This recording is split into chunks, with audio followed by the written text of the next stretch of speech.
খুলনার তেরখাদা উপজেলায় পূর্ববিরোধের জেরে সংঘবদ্ধ সন্ত্রাসী হামলার ঘটনায় এক যুবক গুরুতর আহত হয়েছেন। এ ঘটনায় এলাকায় আতঙ্ক ছড়িয়ে পড়েছে। খুলনা থেকে নজরুল ইসলাম নবীনের প্রতিবেদনে দেখুন বিস্তারিত। জানা যায়, গত ৩১ জানুয়ারি বিকেল আনুমানিক ৫টার দিকে উপজেলার আজগড়া ইউনিয়নের শেখপুরা বাসস্ট্যান্ড মোড়ে জাহিদ শেখ ও তার গুন্ডা বাহিনী দেশীয় অস্ত্র নিয়ে মেহরাব শেখ নামে এক যুবকের ওপর হামলা চালায়। হামলার সময় ধারালো অস্ত্র দিয়ে এলোপাথারি আঘাতে তিনি গুরুতর আহত হন। ছেলেকে বাঁচাতে এগিয়ে এলে তার বাবা লাজুক শেখকেও মারধর করা হয়। স্থানীয় লোকজন এগিয়ে এলে হামলাকারীরা দ্রুত পালিয়ে যায়। পরে গুরুতর আহত মেহরাবকে দ্রুত হাসপাতালে নেওয়া হয়। বর্তমান তিনি খুলনা মেডিকেল কলেজ হাসপাতালে চিকিৎসাধীন রয়েছে। এলাকাবাসীর অভিযোগ, অভিযুক্ত জাহিদ শেখ বিগত দিনে আওয়ামী লীগের সাথে লিয়াজু করে চলেছে এবং সাবেক তেরখাদা উপজেলার চেয়ারম্যান শরাফুদ্দিন বিশ্বাসের সঙ্গে ছিল এবং তার নির্বাচন করেছে।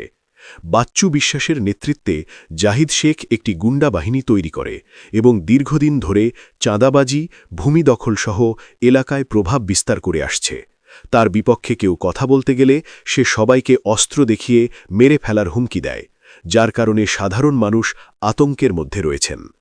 লাজুক শেখ একজন বিএনপির একনিষ্ঠ কর্মী এবং সে ধানের শীষকে জয়যুক্ত করার লক্ষ্যে বর্তমান এমপি আজিজুল বারী হেলাল সাহেবের নির্বাচন করেছেন। লাজুক শেখ সভাপতি ক্যান্ডিডেট। লাজুক শেখ সভাপতি হলে তার সন্ত্রাসী বাহিনী হয়তো সুবিধা করতে পারবে না।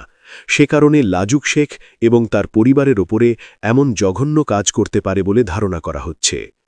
মামলায় অভিযুক্ত হিসেবে শেখপুরা গ্রামের জাহিদ শেখ ৪৪, শহীদুল শেখ ৫০, মাহাবুর শেখ ৫৪, ওহিদ শেখ ৩৬, উভয় পিতা মৃত আবুল শেখ, জনি শেখ ২২, পিতা জাহিদ শেখ, শফিকুল শেখ ৩০, পিতা অলি শেখ, শাহাবুর শেখ ২৭ ও ইজাবুর শেখ ২৩, উভয় পিতা শহীদুল শেখ ও অজ্ঞাতনামা ৬-৭ নাম উল্লেখ করা হয়েছে।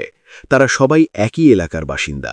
তাদের বিরুদ্ধে দণ্ডবিধির একাধিক ধারা, বেআইনি সমাবেশ, পথরোধ, মারধর, গুরুতর জখম, ভয়ভীতি প্রদর্শন ও হত্যাচেষ্টার অভিযোগ মামলা করা হয়েছে।